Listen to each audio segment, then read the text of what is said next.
Bonsoir chers téléspectateurs, merci une fois de plus d'être avec nous dans cette émission, Expression qui donne la parole à l'ensemble des acteurs de la culture négro-africaine.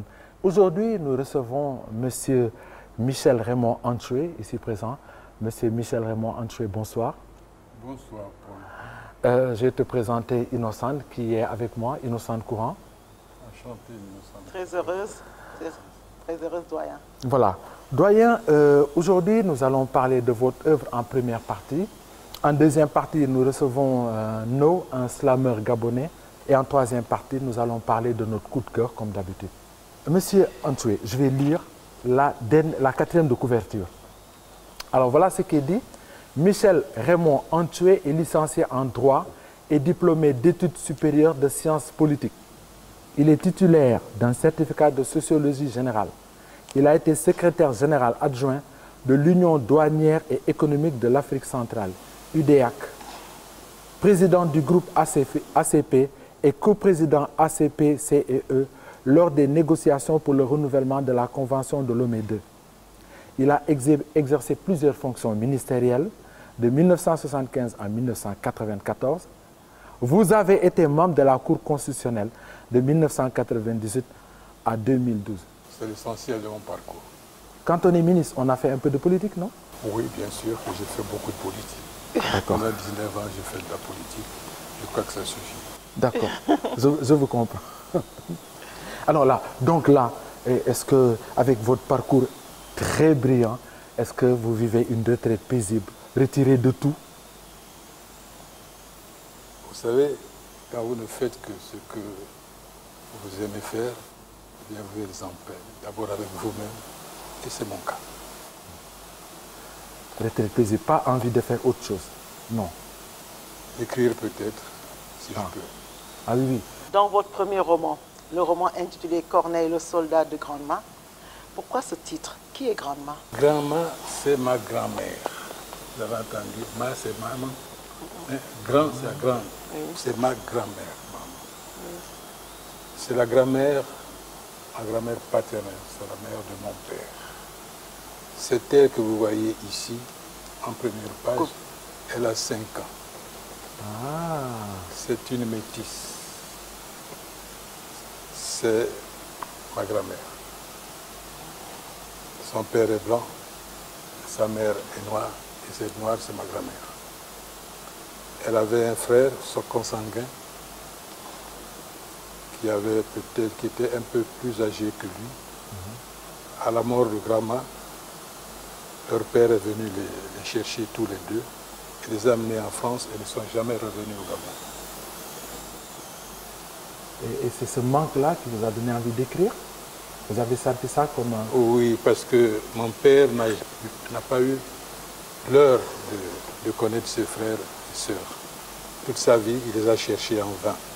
Moi, j'ai fait des études en France. Je ne savais même pas que j'avais des cousins, des frères et des oncles en France. Ce n'est qu'à longtemps après mon retour ici que j'ai décidé par hasard. Et nous nous sommes mis en rapport et depuis lors, nous nous fréquentons. Dieu merci. Et qui est Corneille le soldat? Corneille, mais c'est simplement le compagnon de grand-mère, de grand-mère. À la page 11, dans l'avertissement, vous dites l'histoire de Corneille, son imagination. Alors tu nous lis cette page-là, s'il te plaît. L'histoire de Corneille, le héros de ce récit, est à la fois une réalité vécue et une fiction, dans la mesure où l'auteur laisse aussi libre cours à son imagination. D'ailleurs, vous dites, ce choix littéraire de l'auteur est réfléchi. Il obéit en effet à des contraintes nées de l'engagement pris antérieurement par ses parents de respecter leur volonté d'enfouir l'histoire de Corneille dans le secret des archives familiales. Pourquoi cet avertissement, comme elle le dit? Oui. Cela tient du fait que j'avais pris un engagement ferme auprès de ma famille. Corneille, le soldat Corneille, tenait un journal secret. Un journal qui révélait beaucoup de choses qui étaient suffisamment graves. Et en tant que soldat, il était tenu au secret. Il était tenu au secret, il devait garder son secret aussi bien pendant le service qu'après le service. Et lorsque nous nous sommes rencontrés, lorsque nous nous sommes reconnus comme membres d'une même famille, ils m'ont fait lire son journal et m'en ont tiré une copie avec les mêmes recommandations fermes de ne jamais le publier. Ah, c'est donc pour respecter cet engagement que je n'ai pas pu narrer, donner les noms. J'ai gardé tout dans le secret le plus absolu. Voilà. Mais pourquoi cet avertissement sur la réalité et c'est la fiction? Pourquoi ne pas avoir laissé le lecteur lui-même s'affranchir de la situation, découvrir, cheminer, imaginer? C'est quand même mon premier roman. Hein. Je ne suis pas un technicien dans la matière. Bon, peut-être c'est une faiblesse de mon côté, de ce côté-là. Ou bien c'est une générosité? Non, c'est simplement parce que je ne voulais pas que mes parents se découvrent dans le journal, dans mon livre par hasard. Alors que j'avais pris un engagement de ne rien dire. Mais maintenant, si je devais, disons, faire une autre édition, je prendrai soin de supprimer cette partie-là parce qu'elle n'a plus raison d'être. Il sera connu. Bon. J'aurais respecté mon engagement vis-à-vis de mes parents. Mais doyen, comme a commencé à le demander Innocente, est-ce que ce n'est pas également une forme de générosité? Oui. Par rapport pour le lecteur? Pour le lecteur? Bien sûr. Vraiment, je n'ai pas pensé au lecteur. Ah, d'accord. mais justement, M. Antoué, quelle est la part du réel et de la fiction dans ce roman-là? Bon, j'en ai fait ici le... Bon, disons que grosso modo, jusqu'à la page 102, c'est le réel. D'accord. Ah, d'accord. Grosso modo.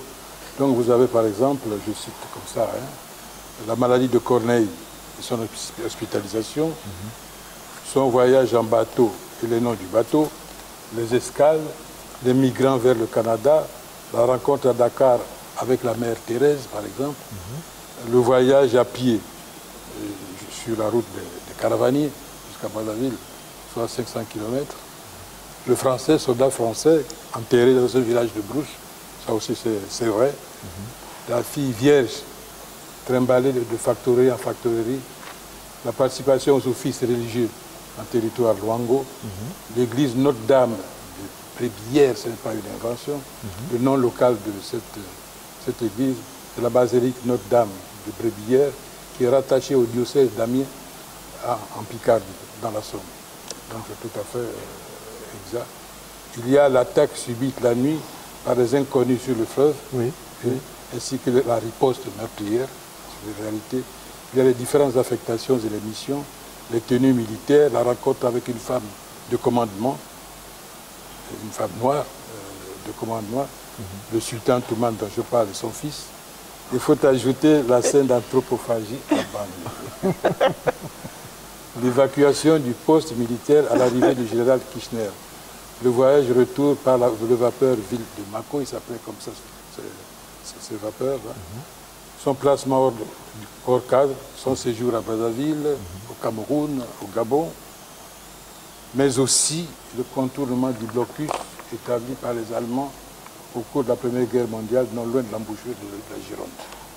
Tout cela, c'est de la réalité. Maintenant, il y a la partie, peut-être vous voulez savoir quelle est l'autre partie, la partie irréelle, la partie du roman. Oui. Du roman, bon, pratiquement tout le reste, notamment ce qui concerne le mariage coutumier, la maladie d'Azizé, la séance de Bruiti, l'accident mortel qui s'en est suivi, la tentative de suicide, les rêves, les prières à l'église Saint-Jean, l'invocation des ancêtres, la tentative de viol d'Azizé, le serpent qui a sauvé Azizé, la danse avec des fous. Il y a lieu aussi d'indiquer qu'à partir de la page 102, et là vous en avez parlé un tout petit peu là, à partir de la page 102, le romancier, je ne sais pas qui c'est, fait une discrète intrusion dans le texte, dans le récit, pour décrire certaines choses, certaines injustices vécues par lui-même. Pourquoi ce bonheur, cette joie d'aller servir en Afrique, malgré les dangers, les préjugés sur l'Afrique qui subsistent jusqu'à nos jours? Pourquoi cette envie de partir? Je crois que, bon, si vous m'avez lu attentivement, tout au début, Corneille n'est pas heureux. Il n'est pas du tout heureux. Il le dit lui-même d'ailleurs en page 9, si vous lisez. Seigneur, pensais-je, qui sont bien loin derrière, mon cher pays, mes parents adorés, mes amis, mes camarades de promotion. Et plus loin, il s'écrit, parents, amis, compagnons de route, adieu plaisir de jeunesse. Donc il n'est pas tout à fait heureux au départ. D'accord. Bon, je crois que quelque part son bonheur réside dans le fait de pouvoir retrouver sa santé en Afrique, qui s'était gravement détériorée en France. Je crois que c'est ça sa première motivation. Ensuite, il prend goût simplement parce que il va faire le même chemin, la même route que les explorateurs. Voilà. L'exotisme. Il se prendra un peu comme un petit peu. Bon. Et puis bon, il découvre aussi que dans ce pays, il y a des richesses énormes. Il y a la forêt, il y a la faune, il y a les plans d'eau. Et que c'est peut-être joli, mais on peut exploiter tout ça. Exactement. Financièrement, et c'est ce qu'il a fait, c'est ce qui l'a motivé davantage, je crois. Au chapitre 2, vous décrivez les migrants européens, français, européens, qui se rendent en Amérique, qui se déplacent, quoi, qui vont découvrir le nouveau monde, qui vont au Canada pour trouver un mieux-être, n'est-ce pas, pour se construire. Est-ce que justement aujourd'hui, vous comprenez que des Africains veuillent aller en Europe pour les mêmes raisons? Sur cette problématique-là, je vous invite à lire mon livre, dans le creux de l'oreille, en page 17, 77. Quand vous le lirez, vous aurez la réponse. J'y fais ressortir que de tout temps, les candidats à l'aventure viennent des quatre coins de l'univers, les quatre coins cardinaux. Ils sont de tous les milieux, de toutes les couleurs, de toutes les cultures, de toutes les religions, de toutes les croyances. Tous vont à la recherche du pays où le miel coule en abondance. C'est ce que j'ai dit. Oui, pour espérer mener grand train et se vautrer dans le bonheur. C'est ce que j'ai dit. Bon, pour répondre plus précisément à votre question, je dirais que je comprends la soif de ces jeunes gens de migrer vers les pays, malgré les risques encourus, vers des pays réputés florissants, réputés plus cléments. Ouais. J'aime bien ce réputé. Oui. Ça, je le comprends. Mais je crois que pour eux, c'est une question de vie ou de mort. Ils n'ont vraiment pas le choix du tout. Mais en page 89 du même livre, je condamne plutôt leurs dirigeants. Parce qu'il est de leur responsabilité de mettre en place des dispositifs à même d'enrayer l'hémorragie. On aurait pu espérer avoir une image positive avec ce roman de la colonisation. Mais ce qu'on y découvre est atroce. Et là, ce n'est plus de la fiction. Page 20, je vais lire. Le dernier paragraphe. Ainsi, on s'adresse aux soldats, ainsi, en cas de nécessité, n'hésitez pas à frapper très fort. N'ayez donc aucun scrupule lorsque la raison d'État l'exige. C'est aussi cela votre devoir de citoyen et de soldat. À cet égard, les missions de répression occasionnelles sont de la plus haute importance. Elles ont une valeur pédagogique exemplaire sans pareil. Quand il le faut, brûler les villages rebelles, rassembler les populations concernées, torturer sans état d'âme certaines fortes têtes, et comme cela s'est fait dans leur propre milieu, couper des têtes. Ça ne me ressemble pas, ça.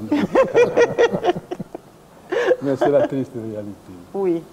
Vous savez, quand on a vécu l'époque des travaux forcés, des exactions, des humiliations par les milices et les discriminations de l'époque coloniale, quand on a été couvert d'insultes, il est difficile d'accorder quelques excuses que ce soit à l'hypocrisie, à la manipulation, au sourire, il y a bombe à manier.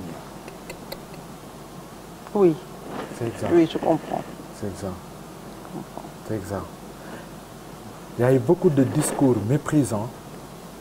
Il y a eu beaucoup d'agressions. Et c'est difficile à accepter, à supporter et à oublier. Je pense que d'ailleurs, ce qui nous arrive à nous tous, même si nous ne l'avons pas vécu peut-être, moi personnellement, mais vous avez connu une partie de ces supplices-là, de ces agressions-là, je pense qu'on réussit à pardonner, mais je me demande si on oubliera. On peut pardonner, mais on n'oublie jamais. Exact. Exact. Mais, doyen, je vais changer un peu de registre et dire peut-être des choses qui ne vont pas nous plaire, nous autres Africains, mais c'est la réalité, il me semble, hein, je ne sais pas trop. Quand le narrateur, on peut imaginer, doyen, que c'est quelquefois vous, je ne sais pas, quand le narrateur parle de scènes de cannibalisme en Afrique centrale, c'était sûrement vrai, mais ce qui me dérange, ou alors je ne vous suis pas, ou je ne comprends pas, ou doyen, je pense que c'est très osé. C'est quand vous comparez cette scène de cannibalisme, ces scènes de cannibalisme avec l'Eucharistie. Non, nous sommes ici dans le réel, une fois de plus. Ah, Mais il y a ici quand même une équivoque qui s'est glissée.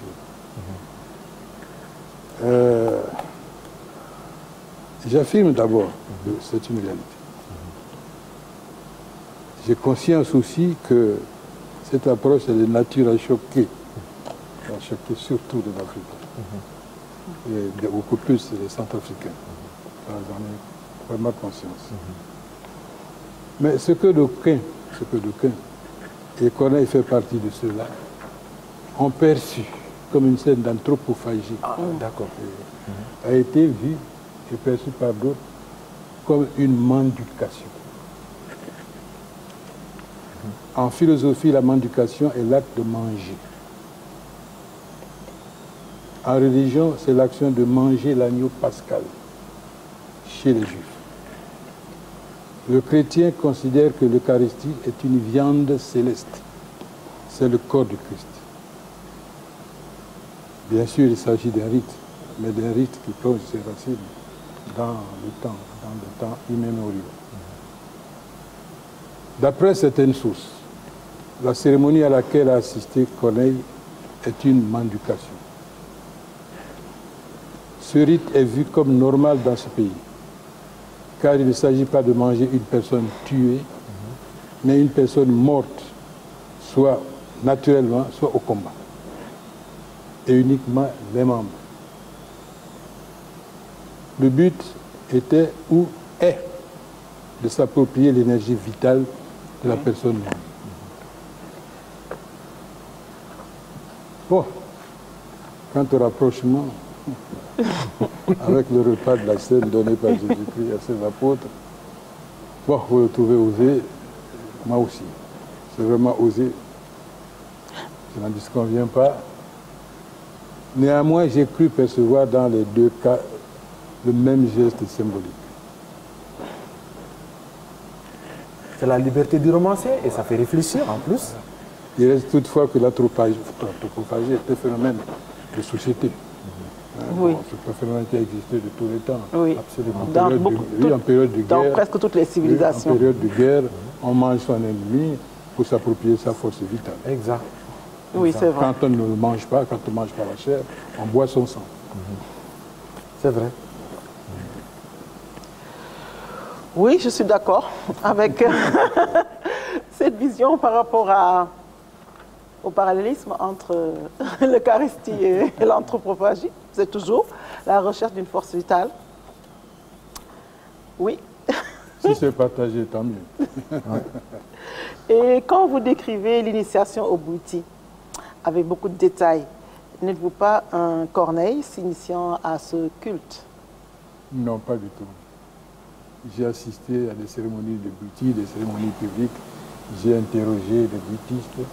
Eux-mêmes, de temps en temps, se laissent aller et ils racontent leur voyage initiatique. Oui. Moi, je ne fais qu'en faire des déductions. Mais c'est que vous le faites tellement bien qu'on s'est dit, mais c'est quelqu'un qui s'est fait initier. Là, j'ai peut-être reçu trop de bonnes réponses. Ah, d'accord. Alors, votre roman, pour rester dans l'écriture, hein, quand on lit, on voit qu'il y a une alternance. Dans le roman, vous alternez des moments de calme, de sérénité, de paix. Hein, et tout de suite, ces moments-là sont suivis d'actions et quelquefois d'actions violentes. D'actions violentes, vous avez... Je me souviens de la scène où vous décrivez Corneille dans ce bateau-là, havre de paix, et puis la nuit, il dort. Au moment où c'est calme, attaque. attaque. Et ensuite, vous décrivez également Libreville, le Gabon, c'est quasiment une carte postale, hein, et ça l'est encore aujourd'hui, un très beau pays. Et puis tout de suite, après, il y a d'autres actions, la richesse de Corneille, et ensuite son déclin. Voilà, moi ça me fait penser à un pouls. Quelle intention y a-t-il derrière? Vous voulez montrer que c'est comme ça l'Afrique? Il y a des hauts et des bas, c'est comme ça Non, on sort toujours la tête de l'eau chez nous enfin, je ne sais pas. Non, je voulais surtout montrer que c'est l'ordinaire de l'être humain. C'est son horloge, je crois. La larme et le rire sont un couple inséparable. C'est ce que je crois. L'être humain est ainsi fait. Il y a des moments de pleurs, des moments de joie. Ben, cela peut être transposé au plan national. Donc, après c'est cela. Il y a des moments de paix, il y a des moments de guerre, il y a des moments de friction. Enfin, j'ai pris le pouls et des individus, des hommes, et le pouls de la nation, et le pouls du monde.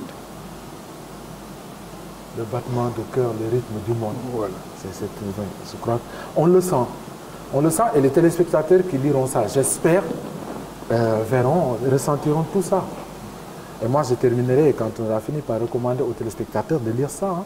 La jeunesse, peut-être les barrières qui ont été rompues entre les différentes nationalités, les différentes, entre guillemets, races, hein, pour voir les pas qui ont été franchis et certains murs qui sont là, qui existent jusqu'à présent, je crois. Doyen. Oui, madame. Ah, doyen. Pardon. Innocente. Ah, doyen. Mais doyen, pourquoi avez-vous voulu que ce soit une femme, ah là là, que ce soit une femme qui cause la ruine de Corneille? Oui, c'est vrai, parce que effectivement. Laisse parler le doyen, non, je clarifie. je comprends pourquoi tu dis ça. C'est parce qu'il me semble, effectivement, elle s'est laissée entraîner par son frère, qui l'a poussé à faire un investissement, je crois. Oui, c'est exact. Et investissement qui a été catastrophique et qui a entraîné la chute. C'est bien ça, non? C'est ça. Voilà, je voulais juste clarifier pour les téléspectateurs. Bon, mais moi je réponds directement à Innocente.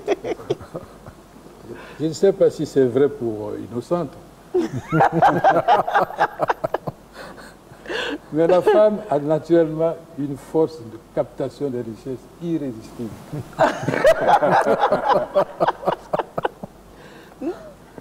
Ce n'est pas propre au Gabon. Il n'y a qu'à regarder à Hollywood comment les gens terminent leur vie. Les grands acteurs. Il n'y a qu'à regarder les grands sportifs. Ils terminent tous avec les procès contre leurs épouses et ils les perdent. Et ensuite, ils se retrouvent au sol. Voilà. Bon, donc, ça, c'est d'abord pour rentrer en matière. Mais pour être concret, effectivement, chez nous, au Gabon, ce sont les femmes qui sont enrichies les premières. Moi, je pense que jusqu'à présent, ce sont les femmes qui sont les plus riches. Ah, oui. Je pense, jusqu'à présent. Voilà. Donc, au Gabon aussi, les femmes se sont enrichies avant les hommes, simplement parce que les Européens qui étaient là étaient à l'époque, semblait-il, un peu plus généreux. Et ils gâtaient leurs épouses, ils leur conduisaient des maisons en dur, avec meublé, avec tout ce qu'il fallait, parfois même avec une voiture. Et bien donc c'était la course au blanc. Puis ils ont fini par avoir un droit de puissage et les parents jouaient le jeu jusqu'au bout. Donc ce sont les femmes qui se sont enrichies et au détriment des hommes qui se sont appauvris. Bon, voilà. Ce qui est arrivé à l'autre est arrivé à mon oncle. Ma grand-mère ne l'a pas ruiné, ils se sont retrouvés tous les deux malheureusement ruinés. Est-ce qu'on peut dire que c'est ce roman, hein, on laisse tomber les femmes qui ruinent les hommes, et est-ce que ce roman est un roman de l'amour, justement, qui triomphe de tout? Oui, parce que c'est un peu pas tout à fait par hasard que j'ai intitulé mon roman Corneille. C'est en référence au Corneille, le dramaturge, qui est toujours pris entre l'amour et le devoir. Et généralement, c'est l'amour qui a triomphé. Oui. Et dans mon livre, c'est l'amour qui triomphe également. De tout, de tout. Ma grand-mère était amoureuse. Mon oncle, enfin, disons, son compagnon était amoureux envers et contre tout le monde. Et l'amour a triomphé parce qu'il était rentré quand ma grand-mère est morte. Il est revenu en bateau, il fallait presque un mois en bateau. Et pour venir rechercher ses deux enfants, il est ramené en France. C'est un acte d'amour. Et cet homme n'est pas exceptionnel par rapport aux Blancs, mais c'est un homme qui a lutté toute sa vie contre l'injustice. Et il a témoigné contre l'injustice, il a témoigné secrètement contre l'injustice. C'est ce qui fait de lui peut-être quelqu'un à part, c'est quelqu'un qui était replié sur les droits humains, sur les droits de l'homme. Il voyait d'abord l'homme avant de voir la peau. Je crois que pour en arriver là, il faut avoir habité d'un grand amour. Oui, de grand amour et de beaucoup de valeurs humanistes. Voilà. Mais aujourd'hui que vous avez écrit ce roman-là, alors qu'au début, vous aviez de la réticence à le faire. Aujourd'hui que vous l'avez écrit, qu'est-ce que vous ressentez? Est-ce que vous vous sentez apaisé d'avoir livré, d'avoir témoigné, d'avoir rendu hommage? Parce qu'il me semble qu'il y a tout ça en même temps, sauf si je me trompe. Je suis véritablement comblé parce que j'ai d'abord retrouvé une famille que nous avions perdue. Et je suis d'autant plus heureux que mon père n'a pas eu ce bonheur. Toute sa vie, il a lutté pour retrouver sa famille, il n'a pas pu la retrouver. Quand je la retrouve, c'est pour moi un grand bonheur, une délivrance. Il fallait que je fête cela, et c'était ma manière de fêter l'événement. Et ce roman-là est d'ailleurs un feu d'artifice, là, on le sent. Avec toute la description, la forêt équatoriale, les beautés que vous montrez, et qui viennent quelquefois très souvent noyer le côté noir, embellir le côté noir. Là, c'était un peu l'aspect publicitaire du Gabon. Ouais. Mais j'ai tantôt dit que le doyen a une façon très, très sereine d'aborder les sujets. Quand on le lit, on se dit, mais tiens, cet homme aussi calme, qui a l'air affable et aussi féroce en réalité. Les apparences. Les apparences. Ça, c'est l'eau dormante qui fait couler les pirogues. Mais doyen, aujourd'hui, pour finir, je ne sais pas s'il y a des critiques, vous avez des critiques à faire sur ce roman-là, par rapport au recul. Mais aujourd'hui, qu'est-ce que vous avez envie, qu'est-ce que vous ressentez quand vous relisez avec le recul ce roman-là? Oui. Bon, je l'ai lu, je l'ai relu. Bon, parfois j'ai le sentiment d'avoir quelque peu réussi. Il y a des moments où je me dis, ben, finalement, je crois que c'était une épée dans l'eau. Bon, maintenant, quand je vois l'intérêt que vous portez à mon livre, ça, je me sens comblé. J'en profite pour vous remercier Innocente, te remercier également, Paul. Merci beaucoup, c'est nous qui vous remercions. L'honneur vraiment de m'inviter à votre émission à l'Expression. Bon, j'avais quelques petites remarques à faire ce qui concerne mon livre. Je ne parlerai pas tellement de ce que je ressens du livre, je laisse là au lecteur. Mais il y a quelques erreurs matérielles, malheureusement, qui sont glissées dans le document. Vous avez...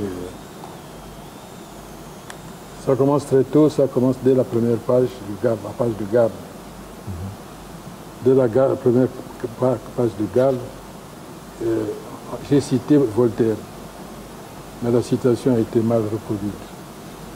Il faut pas dire la mémoire est la mère des musées, mais il faut dire la mémoire est la mère des muses. Il s'agit des 9 muses que les anciens nous décrivent. Ce sont ces muses-là, donc Yohanné en est le premier pour certains. Et vous savez que par la suite, Voltaire a privilégié la mémoire. Et à la fin de sa vie, il a plutôt privilégié la critique. Doyen, La perfection n'est pas de ce monde. Et c'est la première fois qu'un auteur critique lui-même son œuvre sur notre plateau. La première fois. Et ça grandit l'auteur. Retour sur le plateau, chers téléspectateurs, après cette petite pause. Comme prévu, nous recevons No. No, bonsoir. Bonsoir. Innocente que tu connais déjà. Bien sûr, c'est ma maman. Merci d'être venu encore une fois de plus avec nous, parler un peu de cette première édition de Black History Arts. Yes. Aujourd'hui, on est là pour le bilan. On va faire en 2 parties. D'accord?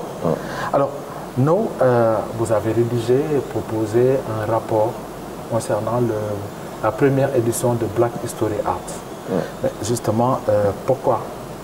Quelle est l'intention? Simplement parce que je me dis qu'on a pu faire un événement et qu'il est important quand même d'annoncer auprès des personnes qui nous ont regardés, qui ont peut-être voulu nous accompagner mais qui n'ont pas pu, quand même leur faire un rapport d'activité de comment s'est passé le festival, de la raison pour laquelle on a fait le festival. Et là, ça veut dire qu'il y a possibilité de répandre ça partout dans le monde, non, ces rapports-là? Oui, bien sûr. On a commencé à déposer le rapport chez les personnes déjà qui nous ont accompagnés, donc les différents artistes qui ont pris part à l'événement en tant que conférenciers, animateurs d'ateliers et autres. Puis après, on essaie de le déposer aussi au niveau des organismes internationaux pour faire savoir qu'effectivement, il y a eu un événement qui s'est passé pendant l'année 2021 et voici comment il s'est déroulé. Et par rapport au ministère de la Culture du Gabon? Oui, bien sûr. On tient compte de Vous leur avez tendu la main comme d'habitude? On tient compte de notre ministère de tutelle en disant qu'on n'attend pas forcément qu'aujourd'hui ce soit vous qui fassiez la chose. Nous on fait, mais en tant que père, donc le gouvernement c'est le père, la culture c'est la mère. En tant que père, on vient quand même vous dire que papa, voici ce que nous on a fait. Maintenant après, libre à vous d'avoir la volonté de nous accompagner pour une prochaine édition. Vous avez tendu la main, vous attendez qu'ils vous donnent la main? Non, je pense que ça fait longtemps qu'on a attendu qu'ils nous tendent la main. Simplement aujourd'hui, on fait. Alors, vous ne vous lassez pas. Vous ne vous lassez pas et c'est ça, je pense, qui fait votre grandeur d'ailleurs. Non, il y avait plusieurs parties. La première partie intitulée Contexte. Qu'est-ce que cela voulait dire notamment? Le contexte était simplement pour placer en fait le décor dans lequel s'est inscrit le rapport, les différentes étapes de la rédaction du rapport. Et il y a aussi pour l'histoire des Noirs. Voilà, donc dans le contexte, ces différentes étapes, la première étape parlait justement de l'histoire des Noirs. Donc la raison, le lien que l'on fait entre le festival et l'histoire des Noirs. Et je pense que c'est important parce que lorsqu'on parle de réappropriation culturelle, c'est au-delà. C'est au-delà d'une couleur de peau à la base, parce que même un colon aussi, il a sa réappropriation culturelle, mais particulièrement lorsqu'on va beaucoup plus loin, on va se rendre compte que cette réappropriation culturelle axée sur la couleur, elle est mondiale en fait. Disait Cheikh Anta Diop, l'origine de l'humanité, c'est le peuple noir en réalité. Donc dans ce festival-là, il fallait que l'on explique ce rapport humain que l'on fait avec le mot black pour essayer de dissiper le mot raciste, racisme, expliquer qu'en fait il n'y a pas en réalité de race noire ni de race blanche. Il n'y a qu'une seule race, c'est la race humaine. Voilà, donc c'est ce rapport historique que l'on fait dans le festival. Ça, c'est ce qui s'est passé réellement. Maintenant, moi, c'est une question qui me trotte tout le temps dans la tête, qui m'interpelle et qui me traumatise à la limite. C'est le fait de se réapproprier sa culture. Et par rapport à ce que l'on voit en ce moment, est-ce que ce n'est pas essayer d'arrêter la mer en tendant les bras? Je vais revenir à la sempiternelle question liée aux cheveux, surtout en ce qui concerne les femmes. je mets de côté la couleur de la peau qu'on veut changer, je mets de côté tout ce qui veut remplacer le naturel par du plastique. Hein, voilà. Mais cette question-là, je vais dire comme Paul me turlupine parce que je ne sais pas si vous allez y arriver. Ce n'est pas que je suis pessimiste, mais j'ai l'impression que c'est un combat perdu d'avance. Oui, effectivement, si on parle d'appropriation de la culture noire, on se rend compte effectivement qu'on n'a plus nos cheveux, les femmes n'ont plus leurs cheveux naturels. C'est des cheveux de type caucasien, des perruques, des greffages, voilà. Et puis le rouge à lèvres rouge là. Le rouge à lèvres rouge, la dépigmentation. Hein? Est-ce qu'il y a eu d'ailleurs une place pour cela dans votre... Bien sûr, on essaie de toucher un peu tous les pans de la culture. Et après, on n'a pas pu tout faire pour la première édition. C'était un rêve. On parlait de coiffure, on parlait de conférences sur la dépigmentation. Mais on n'a pas pu tout faire pour la première édition. Donc, il y a certaines conférences que l'on a écrites qui sera diffusée vraiment pour la deuxième édition. Mais pour revenir avec la question que je trouve aussi importante, nous, on essaie de croire en quelque chose. C'est une petite histoire qu'on me racontait aussi. C'est un oiseau, un petit oiseau vraiment, qui volait au-dessus d'une grande forêt qui était en feu. Et donc lui, il allait prendre à la rivière de l'eau pour éteindre l'incendie. Et je pense que c'était en Amazonie. Le colibri. Le colibri. Et donc ce petit oiseau, très petit, donc ne pouvait prendre que quelques gouttes. Et je pense que c'était un animal, le singe ou je ne sais plus exactement, mais qui se moquait un peu du petit oiseau en disant « Mais toi, tu penses vraiment qu'avec tu vas éteindre l'incendie ?» Et puis lui, il répond avec une grande sagesse qui m'a vraiment marqué. Il disait « Au moins, moi, je fais ma part. » Oui, le projet Colibri, oui, d'accord. Au moins, nous, on fait notre part. D'accord. Et ce qui concerne pour l'art et la culture, qu'est-ce que vous en avez fait? Pour l'art et la culture, parce que, enfin, on ne devrait même pas dire pour l'art et la culture, parce que pour moi, c'est la même chose. Oui. L'art est le vecteur par excellence culturel. Quand on voit un artiste, on sait que l'artiste est ambassadeur culturel. Et donc, parler de réappropriation culturelle ne peut pas se faire en réalité sans l'artiste. C'est-à-dire, même quand on parle d'un système éducatif, on va parler des enseignants, mais pour moi, le meilleur enseignant, ce serait un artiste. Et c'est pour ça que ce festival-là porte une connotation éducative, en ce sens que l'on met des artistes au devant de la scène en qualité de pédagogue. Ça, je crois que tu l'as bien, ce que tu dis là, ce n'est pas simplement des discours, tu l'as vécu, parce que je suis au courant, on est au courant de l'atelier que tu as fait au lycée français de Libreville, cette formation-là. Donc je sais que ce n'est pas un discours juste pour la forme comme ça. Et quand vous dites « par nous et pour nous », cette question, hier, on en parlait encore avec Leslie, qui est le manager général du projet. Et je lui disais, est-ce que quand on a écrit ça, c'était pas plutôt dans l'esprit de Nelson Mandela qui va nous dire que tout ce qui est fait pour nous, sans nous, est en réalité contre nous. Et donc, en fait, nous, on veut faire pour nous, on veut vraiment... Parce que, en fait, on est des jeunes. Peut-être des personnes pensent qu'il y a des vieux dans l'organisation. Non, mais c'est vraiment des jeunes. Et je pense que on connaît la réalité, on connaît les problèmes que vivent les jeunes, cette façon d'être un peu coupé des racines, d'avoir manqué l'éducation, si je peux dire, du village. Et donc, vraiment, on essaie de se poser des questions. Et donc, on va répondre à ces questions par nous-mêmes, en se disant que ceux qui se posent ces questions-là, c'est d'autres jeunes comme nous, et donc qui ont les mêmes problèmes que nous, et donc c'est pour nous et par nous. Exact, c'est très clair. Et tout cela, nous, en pleine pandémie. Oui. On croit comprendre de quoi il s'agit, mais pleine pandémie... Il y a l'aspect positif et l'aspect négatif, naturellement, de la pandémie. On pourrait dire qu'à cause de la pandémie, le festival n'a pas pu avoir le quota de personnes attendues parce qu'on a été limité par les mesures gouvernementales où on ne pouvait avoir que 30 personnes par jour. Après, Dieu merci, on a quand même pu multiplier ces 30 personnes par 28 jours. Ça nous a quand même donné un peu plus de 200 personnes. Mais de l'autre côté, la pandémie a fait qu'il n'y a pas eu d'activité culturelle au Gabon.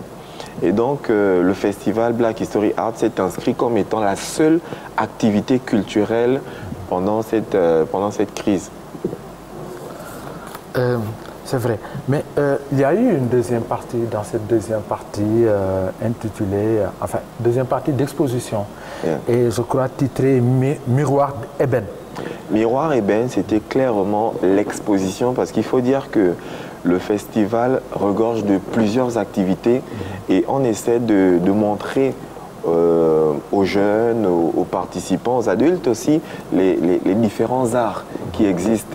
Et donc dans ces différents arts, il y a la peinture, il y a la photographie et donc on a tenu faire une exposition pour présenter la chose et on a appelé cette exposition Miroir ébène parce que le thème de la première édition c'était justement Miroir ébène.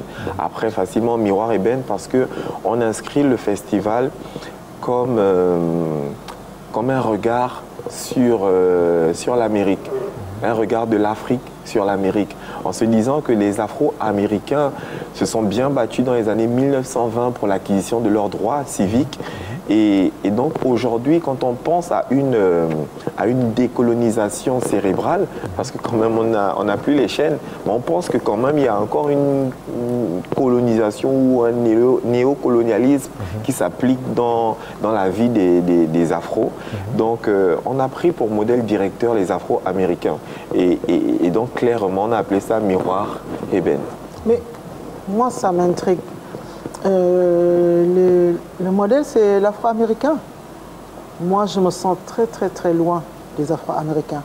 Moi qui suis une Africaine. Alors, cette réponse-là, elle m'intrigue un peu. Non, moi, ce que j'ai compris, ils ont pris des Noirs américains parce que ce sont des gens peut-être qui se sont libérés. Il n'y a plus de chaîne. Mais il y a encore quelque chose à faire sur le plan intellectuel, sur le plan spirituel. Voilà pourquoi vous prenez ces gens-là comme référence. Et pour montrer qu'ils n'ont plus de chaîne, mais il y a un travail à faire et vous faites une sorte de parallèle avec l'Afrique. Ouais. En fait, c'est une histoire de symbolique aussi.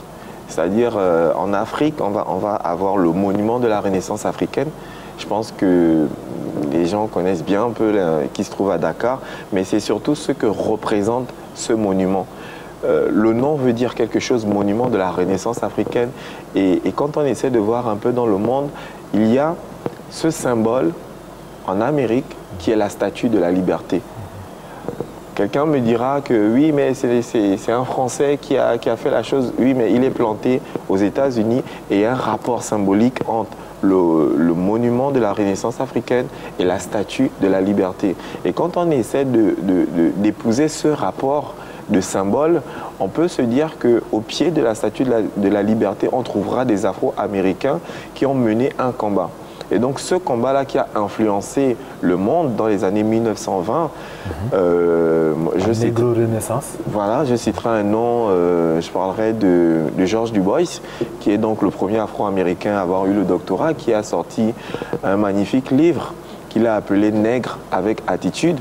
Et donc ce livre-là a influencé, pour revenir sur un Afro-européen, Aimé Césaire, qui a donc influencé Aimé Césaire à créer le concept négritude, qui serait donc une contraction du terme nègre avec attitude.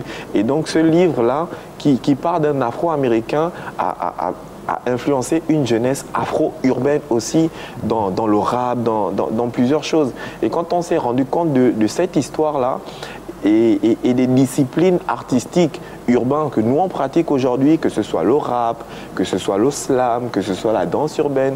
Donc toute cette vague artistique revient quand même des Amériques par des Afro-Américains. Donc nous, on s'est vraiment inspiré de ça pour dire qu'on va s'inspirer des Afro-Américains en tenant compte du modèle directeur. Voilà, c'est juste ce qu'il a voulu dire, parce qu'Innocent, il va dégainer tout de suite. Et qui est venu à cette exposition-là? Qu'est-ce qui a animé? Qui était là-bas? Les visiteurs? Bon, déjà, c'est une exposition qui était ouverte à tout public. Donc, on a eu des jeunes des lycées, des jeunes du primaire, des directeurs d'entreprise qui venaient aussi parce qu'ils ont vu l'événement sur les réseaux sociaux. Il y a eu une petite anecdote, c'est quelque chose qui moi m'a touché, c'était pas un Gabonais, c'était un Libyen qui était en voyage pour 2 semaines au Gabon. Et il a vu sur les réseaux sociaux le festival. Et il s'est dit, ah tiens, il y a quelque chose d'intéressant au Gabon, je cherchais quoi faire, je vais un peu me rapprocher. Donc il a checké sur le net et puis il est venu directement au musée national. Après, il parlait anglais. Moi, I don't speak English. Donc, heureusement que dans l'équipe, en fait, j'ai des bilingues. Donc, on a un peu échangé avec lui. Ah, d'accord. Et quel bilan as-tu fait ou fais-tu du vernissage? Le vernissage, c'était justement la présentation de cette exposition. Parce que l'exposition aussi a commencé 2 semaines après le festival. Donc le festival, le vernissage, autant pour moi... Au musée national. Au musée national. Ouais. Le vernissage présentait justement ces œuvres-là qui nous parlaient de l'Afrique, mais aussi en tenant compte des différentes conférences.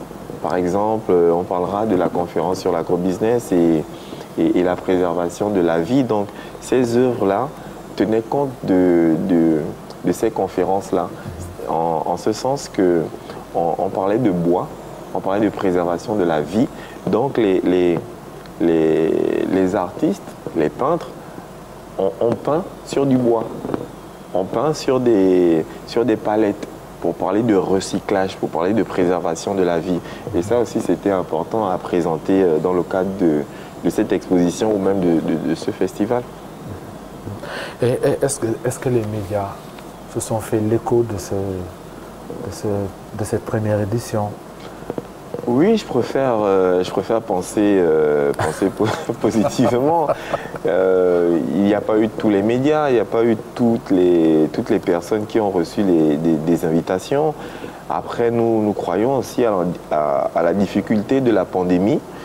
Donc, nous avons reçu quelques médias locaux, quelques médias aussi de l'international, mais je préfère penser positivement, oui, quand même. D'accord. Et à mi-parcours, pour terminer la première partie de cet entretien, quel bilan peux-tu faire à partir justement de ce qu'on a dit, les rapports, la thématique sur le contexte, l'exposition? Quel bilan peux-tu faire à mi-parcours? En fait, généralement dans mon équipe, c'est pas moi qui fais le bilan, c'est souvent des personnes qui travaillent, qui me disent ouais, on a fait ça, on a fait ça. Moi, je suis toujours insatisfait parce que je suis un artiste, parce que j'aime créer quelque chose de nouveau et je suis tout le temps à la recherche de quelque chose à faire, donc à rechercher ce qu'on n'a pas bien fait, nos manquements, il faut qu'on crée, Et donc le bilan, l'équipe dit que c'était positif. Moi, je dis, ouais, mais il faut qu'on en fasse encore un peu plus. Pour terminer cette première partie, est-ce qu'on peut avoir des informations sur votre collaboration avec la marraine? Oui, bien sûr. La marraine, je pense qu'elle est bien connue au Gabon, en Afrique et en Europe. C'était elle le monument, justement, par rapport à la référence par rapport à Black History Art. Oui, c'est-à-dire quand on a créé, on s'est dit, il nous faut... On a ce rapport de symbole-là. En Afrique, on va avoir le monument de la Renaissance qui se trouve à Dakar. Aux États-Unis, on va avoir la Statue de la Liberté. Mais parce que le festival se tient au Gabon pour sa première édition, donc il nous faut aussi un symbole, un monument. Et quand on a cherché dans l'ambiance culturelle locale, on s'est rendu compte que le monument, en fait, c'était un être humain, c'était une femme, c'était un artiste. c'était Annie-Fleur Bachelilis. Donc elle a accepté d'être la marraine de cette première édition du festival. Et non seulement en rapport d'artistes, on aura une collaboration, elle et moi. Ça, c'est déjà quelque chose. Et derrière ça, dans le cadre du festival, elle nous a offert, elle nous a gratifié en fait d'un concert. Et c'est le concert de clôture du festival Black History. D'accord. Nous allons terminer cette troisième partie par une note triste. Et on va parler de Wes Madiko. Wes Madiko, c'est son nom de scène, c'est un Camerounais qui a eu un succès planétaire, hein, qui est décédé. Son nom de scène, c'était Wes. Il est né le 15 janvier 1964 à Mouataba, au Cameroun. Et il s'est intégré à la musique très tôt dans son village avec un groupe de jeunes musiciens. Et au bout de quelques années, il est allé s'installer aux Pays-Bas, où il a eu un succès planétaire avec ce morceau-là, ce fameux morceau que les téléspectateurs verront tout à l'heure, cette vidéo Alan. Hein, il a vendu plus de 10 millions de disques vendus. Et ce morceau-là, Alan, a été revisité par le DJ Schulz il y a quelques années et cela a eu le même succès. Et Schulz a tenu à garder la langue, à respecter le morceau et la langue dans laquelle le morceau a été enregistré, et la langue Bantu Kana. Donc, Wes a eu une renommée mondiale. Il a fait danser des millions de personnes. Je me souviens que j'ai beaucoup dansé, et Innocente aussi, hein, elle a dansé. Elle était étudiant, on était étudiants. Et il y avait pas mal de morceaux, mais ce morceau-là particulièrement avait séduit tout le monde, a fait danser beaucoup de gens. Et j'avoue qu'aujourd'hui encore, quand je l'écoute, je vis les mêmes sensations. Et quand il a quitté les Pays-Bas, il est allé s'installer en France, à Alençon. Il est devenu alençonnais. Et avec son épouse Katia, avec qui il a eu 5 enfants, Katia et la famille Madiko, Wes, toutes nos condoléances les plus attristées. Et ce que nous pouvons retenir aujourd'hui, c'est que Wes est devenu une légende de la musique africaine. Parce que c'est une référence. C'est ici au Cameroun, à côté du Gabon. C'est un Africain, il est de l'Afrique centrale, il est de l'Afrique, et nous, nous revendiquons justement quand quelqu'un de chez nous triomphe, tutoie la cime des cieux, mais nous sentons cette fierté-là. Alors on va peut-être terminer par écouter, et ceux qui n'ont pas connu ce morceau-là, ils vont s'en souvenir. Est-ce que tu as connu Wes, Alan, le morceau-là, tu l'as connu? Je ne vais pas chanter, c'est... Bon, écoute, je chante mal, je pense que tu le ferais mieux que moi. Tu as connu Alan? J'ai connu le morceau, pas l'artiste, et je pense que c'est souvent ce qui est magique dans l'univers de l'art, c'est le message, c'est ce qu'on vient transmettre. Nous, dans notre discipline, en slam, on dit qu'il n'y a pas de bons slameurs, il n'y a que des bons slams. Et je pense que c'est le morceau, c'est le message, c'est la chanson qui porte un artiste. Moi, je ne l'ai pas connu, mais j'ai connu sa chanson. Et il a même dit, pour rebondir sur ce que tu as dit, qu'il se sentait comme un baobab qui était enraciné, mais ouvert au monde. Effectivement, quand on regarde ce morceau-là, il y a la langue qu'il utilise, mais on va voir tout ce qu'il y a comme danse, comme mouvement sur le plan physique. Hein? Voilà. Sur Wes, c'est encore une fois, nous tombons dans le travers qu'on partage avec toute l'humanité. Nous avons l'habitude de glorifier, de vanter les mérites de quelqu'un après sa mort.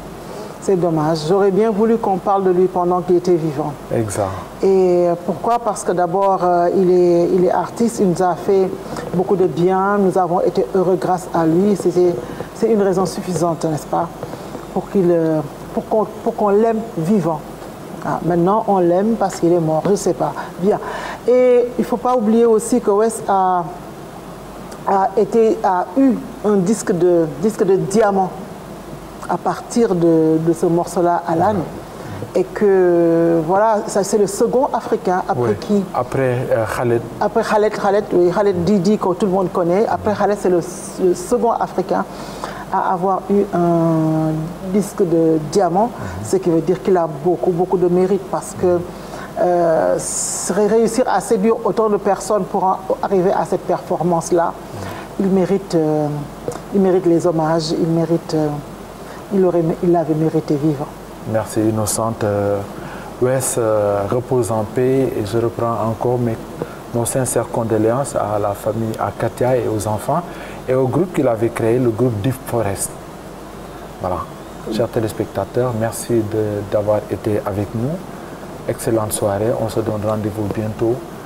Un dernier mot? Donnons-lui la force. Très bien. Voilà. Portez-vous bien. Au revoir.